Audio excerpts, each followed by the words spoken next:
Can we give a little bit of more energy to this prestigious forum, ladies and gentlemen? Thank you very much. My name is Rahma Alia, and I'm beyond honored to stand here before you as the Master of Ceremonies for this important event this morning. And first and foremost, allow me to extend a warm welcome to our esteemed guests, Honorable Governor of the National Resilience Institute of the Republic of Indonesia, Ministers and Vice Ministers of the Cabinet Merah Putih, Excellencies, Ambassadors and Representatives from friendly countries, Distinguished Vice Governor of Lemhannas of the Republic of Indonesia, Distinguished Prime Secretary of Lemhannas of the Republic of Indonesia, esteemed speakers and moderators, ladies and gentlemen who present here at the ballroom, as well as those who are joining us online via Lemhannas YouTube channel. Once again, welcome to you all. Excellencies, distinguished guests, ladies and gentlemen, let us start this event with the national anthem of the Republic of Indonesia, Indonesia Raya. Please rise.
Please be seated. Thank you very much. Ladies and gentlemen, to commence this momentous occasion, let us begin with a moment of prayer. And to lead us in prayer, we would like now to invite Colonel Abdullah to the stage.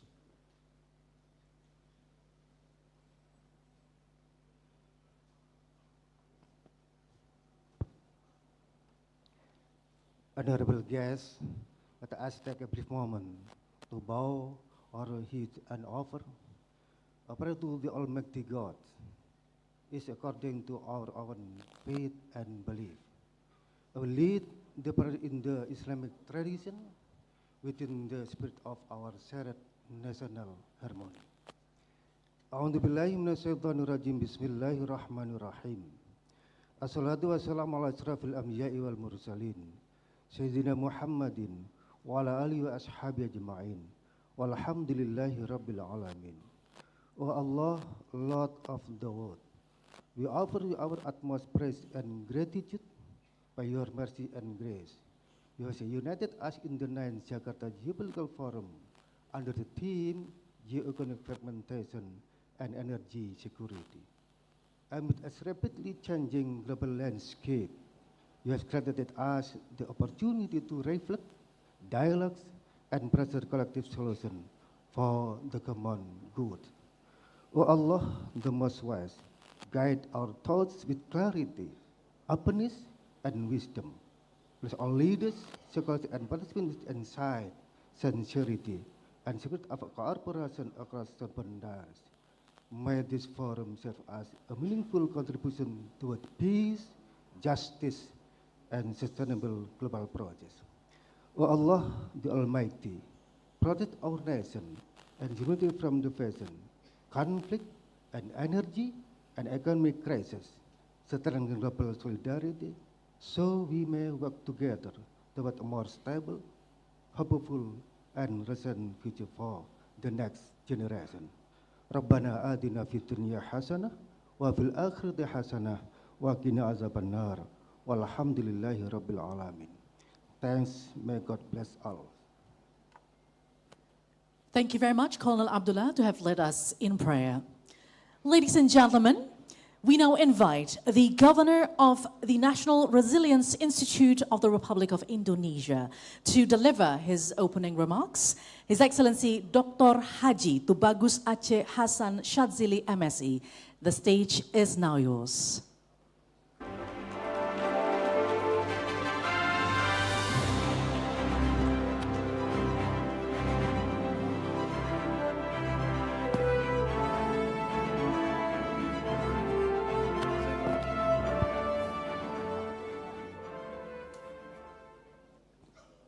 Assalamualaikum warahmatullahi wabarakatuh. Selamat pagi, salam sejahtera untuk kita semua. Om Swastiastu, Shalom, Namo Buddhaya, salam kebajikan, Rahayu. Yang kami hormati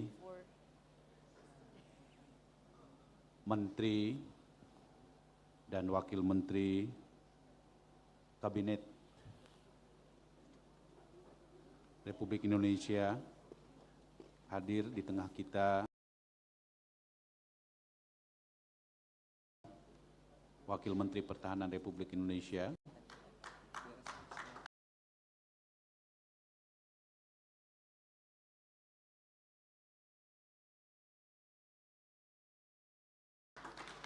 Bapak Marskal Madya TNI Doni Hermawan. Yang kami hormati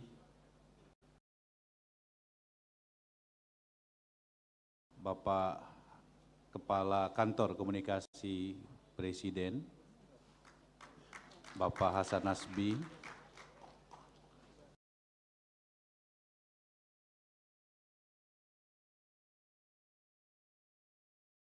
yang kami hormati Penasehat Khusus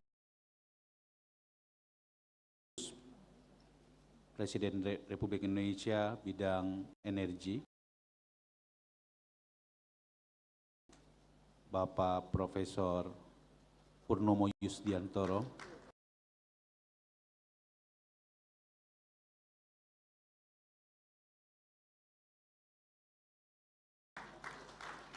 yang juga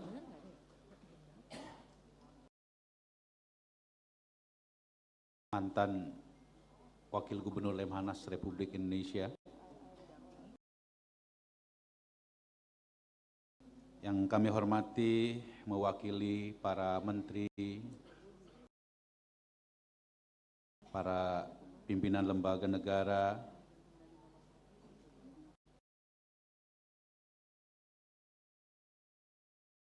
anggota DPR RI, serta seluruh undangan, para duta besar negara sahabat dari berbagai negara, kemudian yang kami hormati juga para rektor, para akademisi, lembaga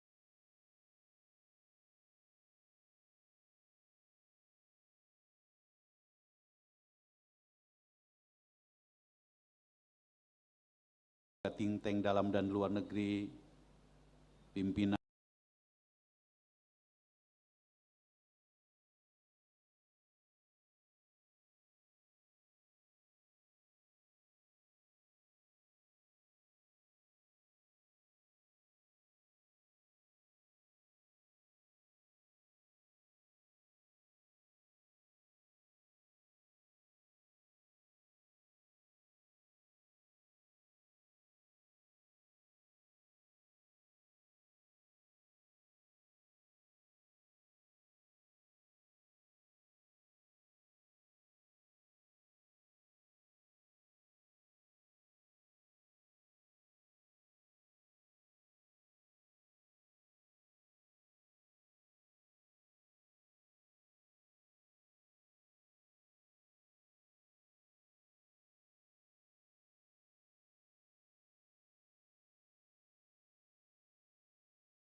mendengarkan dan menyimak tema tentang dinamika ekonomi global dan Profesor Purnomo Yusgianto.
Profesor Purnomo Yusgiantoro. Please welcome.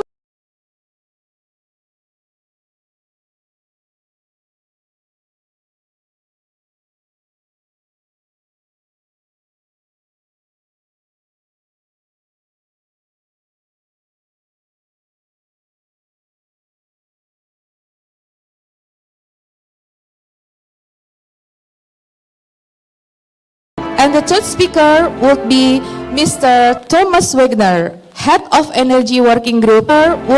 Would be Mr. Thomas Wagner, Head of Energy Working Group, Eurochem. Please.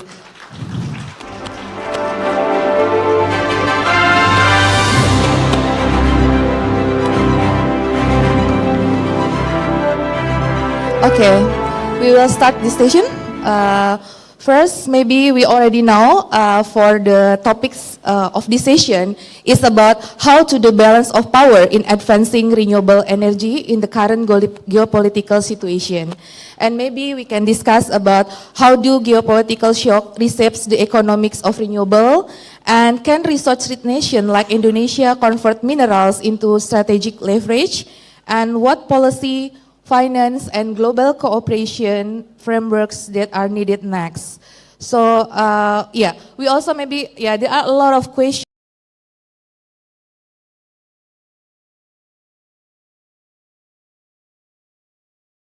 currently in Indonesia about how the impact of Strait Hormuz close, if it happens, and what is the worst scenario about the energy security. It's very become the hot topic currently. So this geopolitical forum, I think it's Yeah, it's very related, yeah, with the current issue of the topic. We hope that we can discuss it. Okay, for the first opportunities, we would like to welcome Professor Purnomo Yusgiantoro. Let me read about the short bio. Of course, in Indonesia, Professor Purnomo is very famous, but still, we will read this CV, his CV. First, Professor Purnomo Yusgiantoro is a special advisor to the President of the Republic Indonesia for energy. Professor Purnomo is also a leading Indonesian energy expert and academic. He earned degrees from ITB, Colorado Schools of Mines and University of Colorado with PhD in Natural Resource Economics. And he has held key roles including Minister of Energy and Mineral Resources, Ministry of Defense, and the President of OPEC. He is also a founder of the Purnomo Yusgiantoro Center and the professor of ITB and Universitas Pertahanan, with over a dozen published works in energy, economics, and geopolitics. Okay, please, for the first session, Mr. Purnomo. Senyamannya Bapak, silakan. I'm delighted this morning in here to share with you my presentation regarding the global energy and the balance of power in energy, advancing new and renewable energy.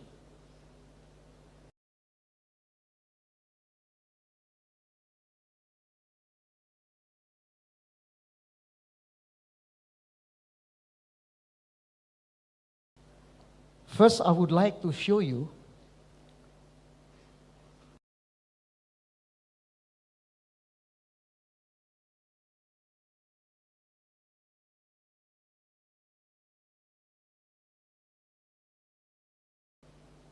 the topics that was asked by me, by the Lemhannas, to share with you. Next.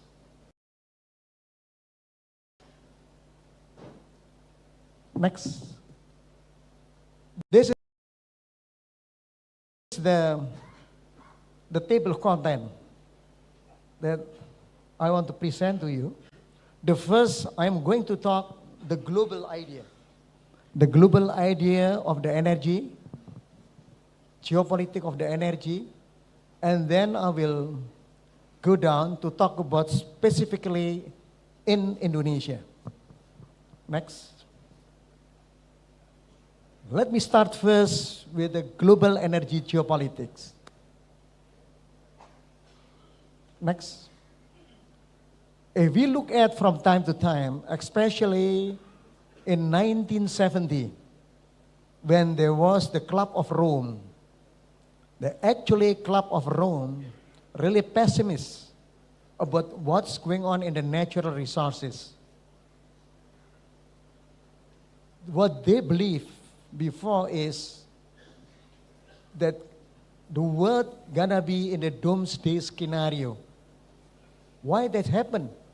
Because the growth of the population is high, but then, the limited amount of natural resources, water, food, and energy mainly.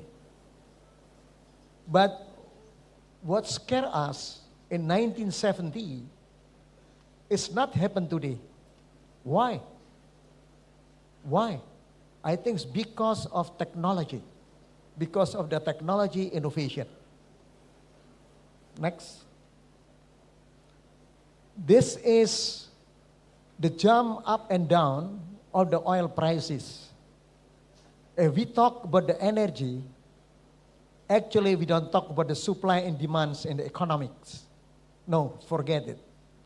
If we are talking about the energy market, actually it also involves the politics, the geopolitics, geoeconomy, and a lot of the variables. If you look at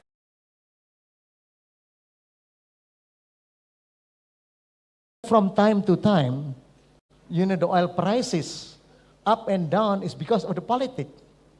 And lately, it's Iran-Israel's war that make the oil price jump up. And probably, if that continue, the war, I think the price, I'm afraid, is going to be moving up to the a level of the 100. Now it's 88 today, dollar per barrel in the Brent prices. So, oil price is very important because other energies like coal, like new and renewable energy, all the energy is following the oil prices. If the oil price is moving up, then most of the energy prices also moving up.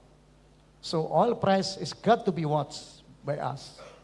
Next is what we call it the balance of power in energy. You know, we don't talk the balance of power in the defense, in the security, but this one's in the energy security. If we look at from 1990 to 2023, the global energy consumption is increasing from time to time. And then Asia is the most significant increase, especially in China, India, and then in Southeast Asia. In the Southeast Asia is Indonesia.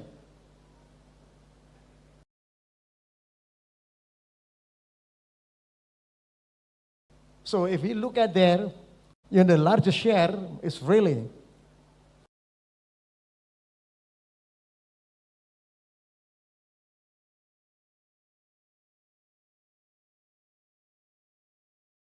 for the global energy is mainly focused on Asia. Coal is the most significant energy for electricity in the Asia Pacific region. If we look at there, you know, the China and the ASEAN countries taking up 50% of the total global energy share. If you look at the circle there, coal is the biggest one. The coal is the biggest energy consumption today. Next. Now I'm talking the transition, the global energy transition. We're talking the developing countries and developed countries. If we talk about the non-OECD and OECD, at the beginning, long time ago, if we look at the CO2 emission in the developed country is higher than us. Us, what I mean is the developing countries. But if we're moving up here, the developing countries' CO2 emission is higher than developed countries. Why? Because the developed countries now is moving to the services industries. But then, the developing country now is trying to industrialize, you know, their countries. That's why they need energy. That's why the CO2 emission is higher for the developing countries. The bad news is that if we see the temperature and the CO2 emission growth is in line from time to time. And that is the temperature that we really have a tolerance. Now the world is a little bit increasing the temperature. That really, you know, give us the warning that about the global warming. Next. This is the UN action in which the Indonesia also joining. The first one is in 1987. In 1987, Brundtland Commission. Brundtland was the prime minister of Norway. They said, if you want to abate with the environment, if you want to abate with the emission, first, poverty alleviation, pengentasan kemiskinan. You know, that's a good thing about the Brundtland. Then they move up to the Millennium Development Goal, and then moving up to the SDG and Paris Agreement. And Indonesia is very active in the Paris Agreement. You know, last November, our big team come to Baku to Azerbaijan, to join the COP29 to perform how we can save, from the fossil fuel to the non-fossil fuel. There's a key principle of the Sustainable Development, UN 2015. Next. That's what the Indonesia commitment. Our commitment until 2030 is that we can reduce 31% from the business as usual. But if we have support donation from the international community, then we can reduce further to 43% down from the BAU, business as usual. This is our commitment that's stated in the Enhanced Nationally Determined Contribution. Next. Then let's now go back to our country. What is the new renewable energy development in our country? Next. If we look at here, the concept that we develop, if we talk the energy transition, first we have to remember the umbrella above that is the transformation. So we're going to move from the decarbonization, energy transition, to decentralization and digitalization. You know what happened in our country? Kita banyak remote area. Ya. Banyak sekali yang belum menikmati listrik di daerah 3T. So I think decentralization is very important. And then of course, we're going to have to join also what they call it, digitalization. Internet of Things. The good news is, in this country, if we look at the new and renewable energy, you can see that, the potential of geothermal, hydropower, bioenergy, wind power is huge of potential. We are blessed that we have a lot of the new and renewable energy. You know how many that we can now utilize? Is only 0.0 develop the new and renewable energy for the sake of energy transition. Next. This is the dream that we have. Downstreaming, hilirisasi. The downstreaming idea, hilirisasi idea was started in year 2009 when we issued the law number 4 of 2009. But today is not enough. If downstreaming is start from the upstream, midstream, and downstream, but today, what we're gonna have to do is we move up to the end product. Jadi kalau di nikel, yang kuning itu sudah bisa kita lakukan. Putih itu masih kita kerjakan. But the key of the game is the green one, baterai. So we don't want to stop in the downstream, but we have to move to the end product, battery. So the hilirisasi definition now is moving up to the end product. There is a good thing and also the bad thing about coal. If you look at the coal downstreaming, is coal gasification or coal liquefaction. The good news is the coal reserve in this country is enough for 50 years. But if we converted the unproven reserve to become the proven reserve, then the coal reserve can be sustained for 150 years in this country. That's a good thing about the coal reserve. But, Mr. Purnomo, the coal is producing the CO2 emission. What can we do? On one side, we have a big coal reserve for more than 100 years. On the other side, coal is producing CO2 emission. I know one thing, that President Trump some times ago said, no, coal power plant does not produce big CO2 emission, but still, we have to commit. We have to commit for the sustainable development to reduce the CO2 emission. So what can we do? Coal gasification and coal liquefaction is the answer.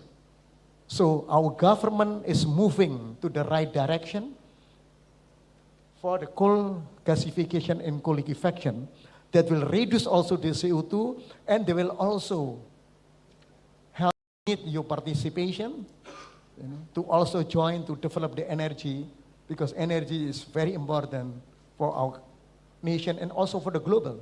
Next. This is the potential of the carbon capture and utilization and storage. If we look at here, look at it. The potential capacity is 572 gigaton CO2. We got the huge area to inject the carbon capture.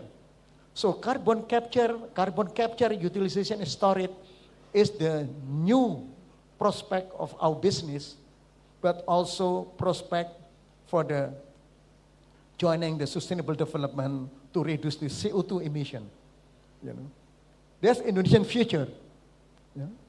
The opportunity, because subsurface is huge, big, significant potential to the carbon capture and storage. But of course, foreign revenue investment is important because it's a huge amount of investment. Market structure, no problem, but then we can have to achieve the economic of scale. Next. I think that's all that I have to share with you this morning. Thank you for your attention. Billahi taufiq wal hidayah. Wassalamualaikum warahmatullahi wabarakatuh. Waalaikumsalam warahmatullahi wabarakatuh. Thank you, Mr. Professor Purnomo.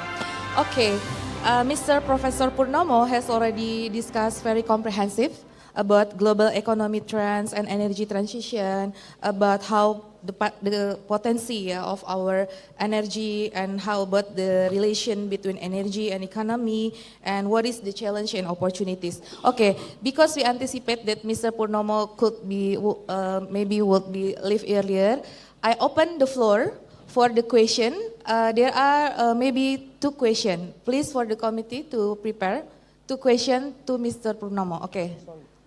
Please. Okay, 2. Thank you. Please state also your institution and the name.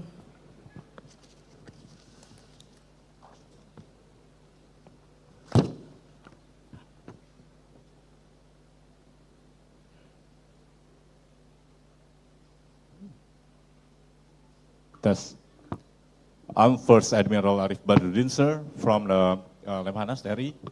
And my question to the professor is, considering the acceleration of our downstreaming development today and our ambition to reduce the emission by 2030, are you still optimistic that we can reach the target that already stated by our president? The second one is that carbon credit is still a myth for us, considering the complexities of the process to measure how much we reduce our emission.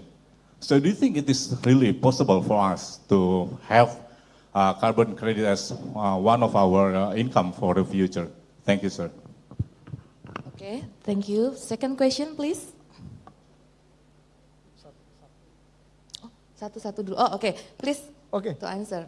Let me answer these first questions. Being the old man, sometimes I'm not remembering, a lot of things. Well, our big goal is in the year 2060, when we have to achieve net zero emission. That's the big goal. 2030 is the interim goal. But what I would like to stress in here, we have 2 options. What I like to do, because since we have here our friend from the foreign services, we need the international help so that we can have the optimistic target 41%. So if you ask me, is it going to be happen? I say yes, but we have to struggle. You know, in our new RUPTL, Rencana Usaha Penyediaan Tenaga Listrik Nasional, our new and renewable resources is 61%. That's the big ambition, but we're gonna have to do it in this government. You know, so if you ask me, I'm optimist. You know, but of course, with your help, you know, the daily activities is very important for our society. They're like conversion, you know, diversification, not to use the fossil fuel, you know. So public awareness is also important. That's why we want to encourage you. Okay, thank you, Mr. Purnomo. Okay, next, second question, please. Yeah.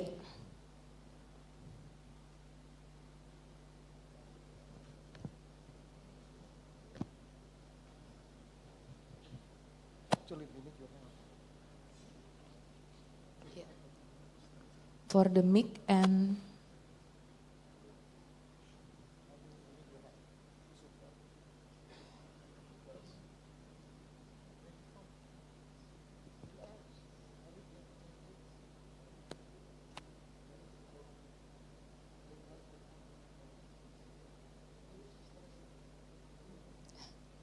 okay, sorry. Maybe if we until waiting the technical problems, yeah. Mr. Purnomo said that we need the international help, right? Okay. And what do you think about current situation where United States is out from Paris Agreement? Do you know? How about the impact? Do you think? To be frankly with all of you, I just talked to our friend here. You know, so I better asking. Oh, okay. Asking. Okay, No, we will. he is from United States. So Excuse me. Okay. go ahead.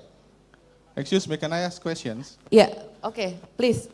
Thank you very much, Pak Purnomo, for the very good presentations. My name is Irman Robinson, and I'm from P4N Lemhannas, Indonesia.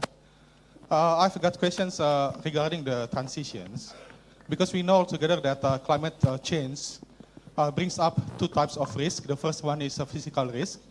If we have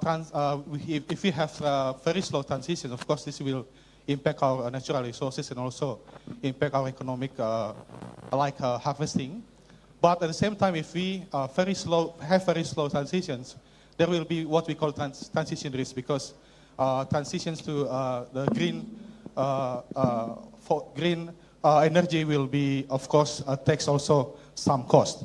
So my question is how we can balance this, and because we know together that sometimes some advanced countries like us to move very fast because this is kind of soft control they have, and how or what kind of key indicators that we can use to know that we are not moving very fast, we are not moving very slow, so we can balance these two types of risks. Thank you very much. What I would like to stress it, and I like it, is the Brundtland Commission concept. I mentioned to you that the Brundtland Commission concept is, if you want to achieve the sustainable development, first in the developing country, you have to fight with the poverty alleviation. Itu yang terbagus dari Brundtland Commission in 1987. Beliau mengatakan, beliau adalah Perdana Menteri Norwegia. Waktu beliau ditunjuk sebagai Ketua Komisi UNFCCC, beliau mengatakan, well, kalau aku di negara berkembang, aku pengen join untuk reducing emission, untuk sustainable development, I love it. But di negara berkembang, please,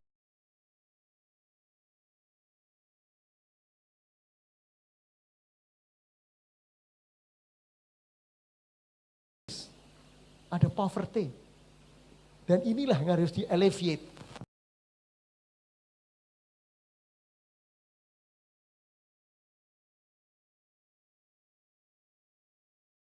Ada pengentasan kemiskinan. Saya mau tanya sekarang, I'm sorry I have to say in Indonesian language ya. Bayangkan aja, kalau rakyat kita yang berada di dusun-dusun pegunungan yang ada di bawah angka kemiskinan, apakah dia memikirkan konsepnya Maslow, sandang, pangan, papan itu yang diutamakan. Biar survive dulu. That's why in every international conference, I said, well, Indonesia is a developing countries. We love with the sustainable development. Our target is 2060 for net zero emission. Our interim target in year 2030 is 30%. Yes, we love it. We commit with the Paris Agreement, but, developing country, we still have some people is under poverty. So we're gonna have to fight first with the poverty alleviation. And I agree with Brundtland. You know, I keep saying this. In 1990s, when there was the conference in Rio de Janeiro, I don't know, you probably didn't come there. No? No.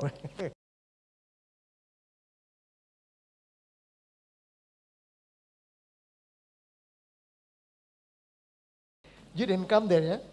To Rio de Janeiro.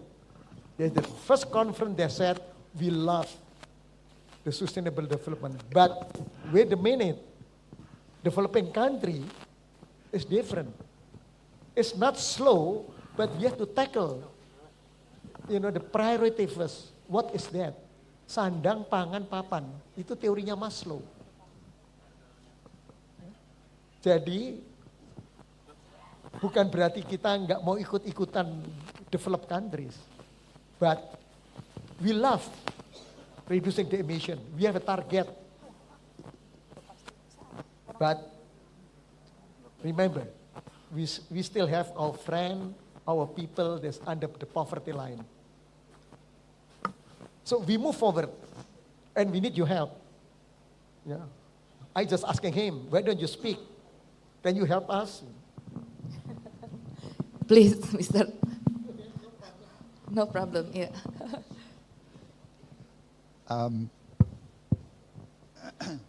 Well, I'm not representing the European Union, but the European businesses in Indonesia. And we certainly are here to help, and maybe later on, unfortunately you will not be here, but I will talk about that also in my slides. Okay, thank you, Mr. Thomas. Okay, maybe for the Mr. that will ask, maybe in the second session, yeah, we will give you the opportunity. Okay, let's move to the second speaker, Mr. Jordan Lee. Mr. Jordan is an energy and climate policy specialist with a decade of experience working with governments and corporations. Jordan is currently a manager in the energy and climate practice at the Tony Blair Institute for Global Change, where he leads. The institute works with the government of Indonesia on energy transition and climate action initiatives. Beyond Indonesia, Jordan also helped establish the TBI Vietnam office and served as a strategy advisor to the president and chief negotiator of COP29 in Azerbaijan. Previously, Jordan lived in Qatar, where he worked as a consultant with McKinsey Company and as a research and policy fellow at Qatar University.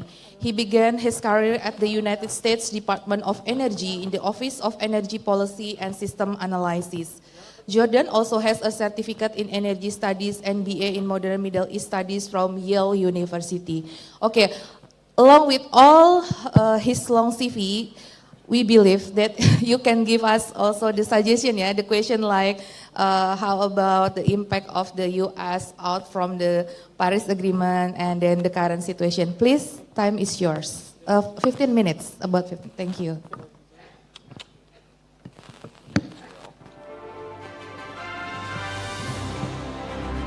Thank you very much, and thank you very much, Professor, for the very insightful talk.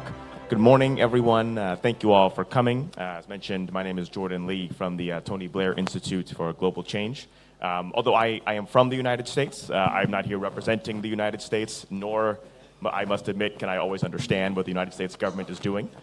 So I will speak to it to whatever extent I can, but I'm happy to answer any questions. There we go. So first, I will just walk through a few of my slides here, really going over the global investment policy and also geopolitical environment that we find ourselves in and the impact that it has on, on developing countries. But even as a first step, I just want to maybe take a step back and talk about, okay, why are we focusing, why are we discussing developing countries beyond just being here in Indonesia? So if we go to the next slide, if possible. So we see leaders from all over the energy analysis, advocacy, multilateral world consistently emphasizing that the energy transition and investing in the energy transition in developing economies is really critical to achieving not just our energy and climate goals, but a broad array of other development objectives. And one reason we say this, one reason we see this urgency is if we go to the next slide, we see that developing countries are really accounting for the majority of energy demand growth that we see globally. If we could go to the next slide, if possible. Oh. There we go, perfect.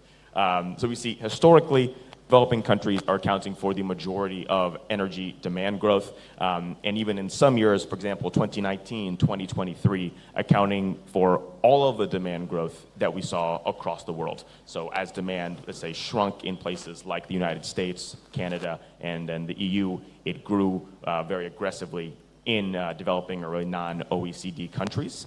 And this is true not only historically, but we expect it to be true going forward as well.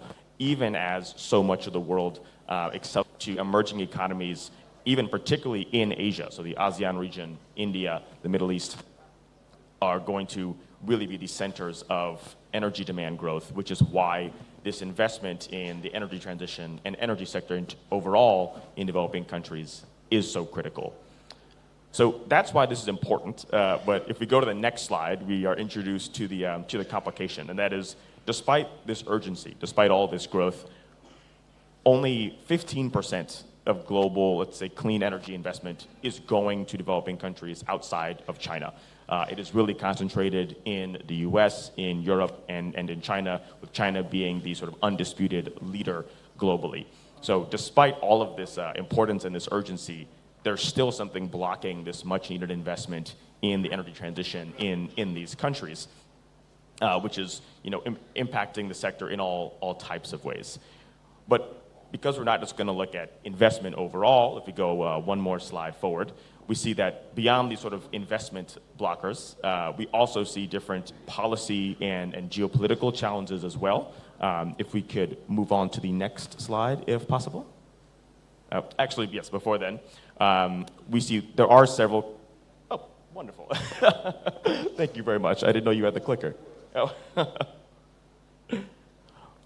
Yes, before then, we do see several countries, including Indonesia, trying to address this challenge by adopting these bold renewable energy targets. As actually the professor mentioned in the last discussion, Indonesia's latest RUPTL, or electricity supply plan for PLN, has a bold 42.6 gigawatts of renewables. South Africa, target for 30 gigawatts. Vietnam, very ambitious targets as well. So these countries are looking to expand their clean energy sectors, but to do that, also as the professor mentioned, they need significantly more investment.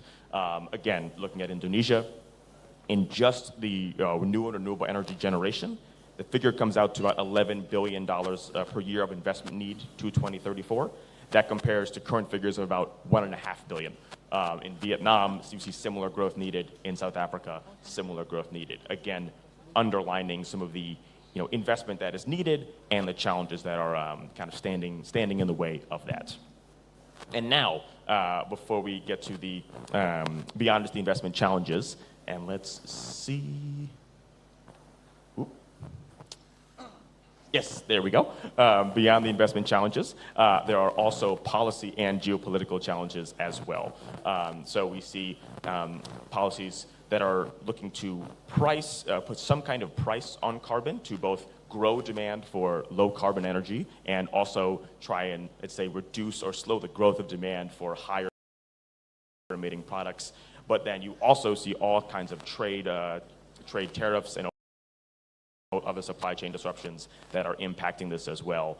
And on the geopolitical dimension, you see both these increasing geopolitical competition between leading economies, of course, between US and China, but also how that impacts the EU, other trade blocs like ASEAN, and other major economies like India. And then, as is relevant very much today, and for the last week or so, we have seen, these armed conflicts really stoking fears around energy security, both in terms of availability of supply. Will there be enough oil flowing through the Strait of Hormuz if hostilities continue, but also in terms of price, particularly after the war in Europe, the war between Russia and Ukraine sent oil prices up much in order to drive the energy transition. And great. And now, just to dig in a little deeper on each of those points, let's look at investment and see, okay, what is happening and why is that challenge that we saw there so persistent? Again, the professor mentioned COP29 last year, and from initiatives like that and other initiatives that we see globally, there is capital internationally that is looking for clean energy investments. This 1.5 trillion figures annually by 2035, high numbers of green bonds being issued, carbon credits, as someone asked earlier. There is investment out there, but as I'm sure we've all heard, just because investment is out there does not mean that it is getting to where it needs to go, and there are kind of several blockers that are standing in the way of that. One that you often hear from financiers and even, let's say, some advanced economies is challenges around project pipelines. They say, well, we have this money, but we don't know where we can invest it, or we have this money, but we don't know how the project will be procured. Beyond that, you also have concerns around bankability and the cost of financing. This is particularly important in developing economies like Indonesia. For renewable energy projects, much of the cost is really baked up in the initial capital expenditure, or CapEx, and as a result, that cost of financing is very key, but financiers will respond by saying, well, we have concerns about currency risk, curtailment risk, et cetera, which will cause them to increase the cost of financing, which can further slow energy investments. And then beyond that, you also have challenges regarding sometimes integrating clean energy into the grid, which requires additional investments beyond that. But beyond just these challenges, thankfully, there are various solutions that are coming out beyond just the availability of more capital. We do see different tools. If we could go to the next slide, I will keep trying the clicker here, but I'm not sure. There we go. There are tools such as transition bonds, which are helpful to kind of help high-emitting assets become low-emitting assets in the future. This is particularly important here in the ASEAN region, which has a pretty young fleet of high-emitting assets. This fleet has a long, useful economic life ahead of it, and therefore, they will need some financial incentive in order to adopt lower-emitting or change their practices. And then we also have green banks, energy performance contracts, and a variety of other tools that we see really helping to resolve this investment challenge. But it is still very much there. And in some ways, the overall higher interest rate environment in which we find ourselves now compared to, let's say, 2020, 2021, and of course the decade before that, has important impacts as well. So now, beyond investment, again, if we can go on to the next slide, I'd like to look at the policy world. As I mentioned, different countries are putting prices on carbon. What's well heard of is the EU Carbon Border Adjustment Mechanism, or CBAM, but several other countries are, exploring and pursuing somewhat similar initiatives.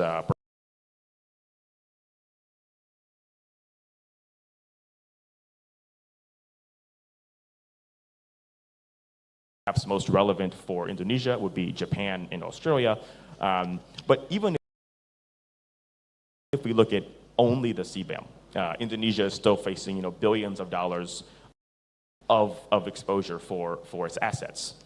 But we often hear about what policies that countries are taking. But one thing that we looked at TBI separately was what are companies doing as well. If we could go on to the next slide. because while we often think of policies as just a national or a government or a country issue, companies, particularly large international companies, can have a big policy impact as well. And that is what we are seeing in the tech companies and their basically their procurement or purchases of renewable energy. We see a very aggressive and continuing growth of these tech companies buying, or really large companies overall buying. There was a very big push by some of these companies for regulations to make it easier to buy that renewable energy. And we expect to see this continue as these tech companies keep maintaining their large renewable energy goals. But that is on the policy side. Again, we can't finish the discussion without including some discussion around what we see in the kind of trade tariffs and supply chain disruptions. If we could go on to the next slide if possible. Because again, in some part due to my home country, we have seen the trade environment change very dramatically, not just over the past 6 months or so, but really over the past several years. There we go.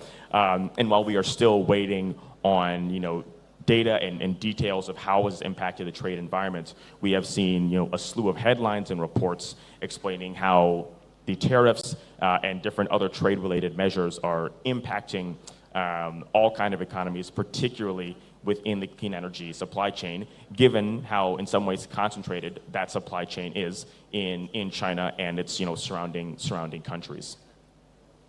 So that is the policy environment. And now just to conclude here and get to some questions, I do want to speak a bit more about geopolitics.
Reduce that with stick resources, but I think it's also helpful to reduce that with stick resources. But I think it's also helpful to point this out because it also shows how countries can change. So let's say if we took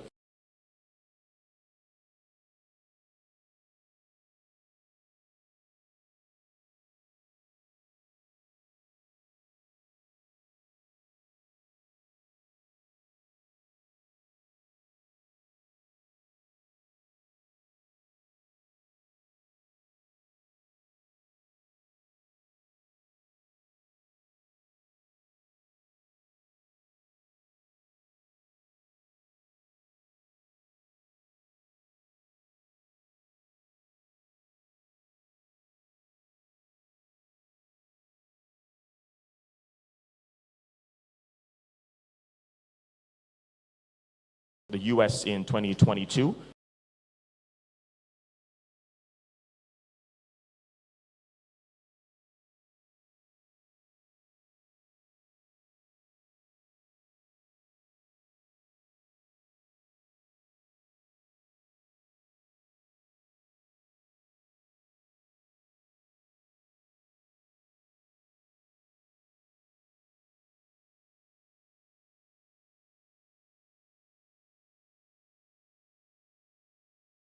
Additional complexity onto the geopolitical dimensions and implications that developing countries need to navigate for their energy transition dimensions and implications that developing countries need to navigate for their energy transition strategies. So thank you very much for your time. That is all the material that I have prepared so far. Transition strategies. So thank you very much for your time. That is all the material that I have prepared so far. Happy to address any questions, and thank you again, and I'll turn it back to the moderator. Thank you very much, Mr. Jordan Lee. So I take the last slide as your conclusion, yeah, that recent geopolitical events have augmented this complexity. Right. Okay. Because of Mr. Jordan Lee and Mr. Thomas, because Mr. Purnomo will leave earlier, so we will offer to the MC for the token of appreciation and the photo session, please.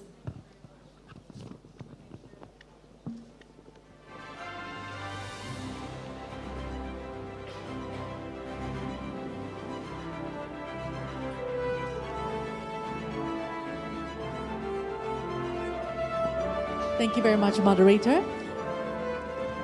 Bapak Purnomo Yusgantoro, our speaker, needs to leave for his other duty. So with this, before you leave, we would like to deliver a token of appreciation as our appreciation for you, for your insights and your sharing in this plenary session 1. And for this, we would like to invite the governor of Lemhannas to deliver the token of appreciation to Bapak Purnomo Yusgiantoro.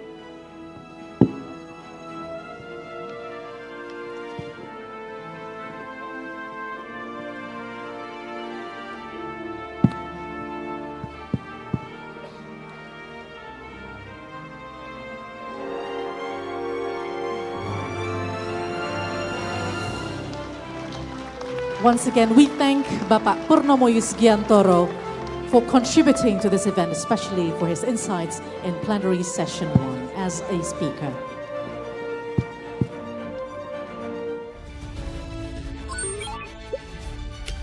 Scan QR barunya dan nikmati program hiburan tanpa batas secara gratis.